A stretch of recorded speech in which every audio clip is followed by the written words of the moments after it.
Ang Japan ay isang isla na bansa sa silangang Asya, matatagpuan sa karagatang Pasipiko sa hilagang silangan na baybayin ng mainland ng Asya. Ito ay napapaligiran sa kanluran ng dagat ng Japan at umaabot mula sa dagat ng Okhotsk sa hilaga hanggang sa East China Sea sa timog. Ang kapuluan ng Hapon ay binubuo ng apat na pangunahing isla: Hokkaido, Honshu, Shikoku at Kyushu, at libu-libong maliliit na isla na sumasaklaw sa 377,975 square kilometers.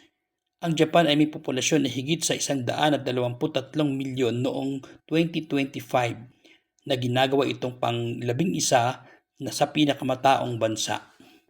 Ang kabisera ng Japan at ang pinakamalaking lungsod nito ay ang Tokyo. Ang bansa ay nasa Pacific Ring of Fire na ginagawang madaling kapitan ng mapanirang lindol at tsunami ang mga isla nito. Ito ay may ika-17 na pinakamataas na panganib sa natural na sakuna gaya ng sinusukat sa 2016 World Risk Index. Ang Japan ay mayroong 111 aktibong bulkan.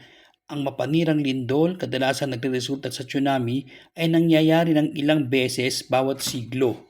Ang lindol sa Tokyo noong 1923 ay pumatay ng mahigit 140,000 katao. Ang mga kamakailang malalaking lindol ay ang 1995 Great Hanshin na lindol at ang 2011 Tohoku na lindol na nagdulot ng malaking tsunami. Isang maunlad na bansa na may isa sa pinakamalaking ekonomiya sa mundo ayon sa nominal na GDP. Ang Japan ay isang pandaigdigang nangunguna sa industriya ng automotive, robotics at electronics at nakagawa ng malalaking kontribusyon sa agham at teknolohiya. Mayroon itong isa sa pinakamataas na inaasahang haba ng buhay sa mundo, kahit na ito ay dumaranas ng pagbaba ng populasyon.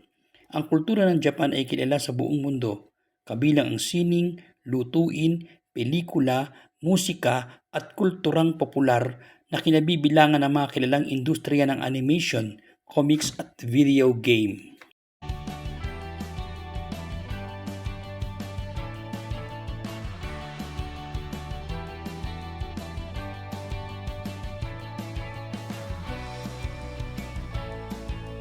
Sa aking pagpunta dito sa Japan para sa MCGI Church Convention and Thanksgiving activity,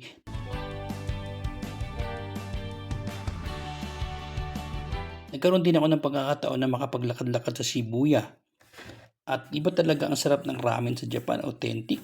Kahit na naghihintay kami at pumipila para sa masarap na ramen, sulit na sulit naman.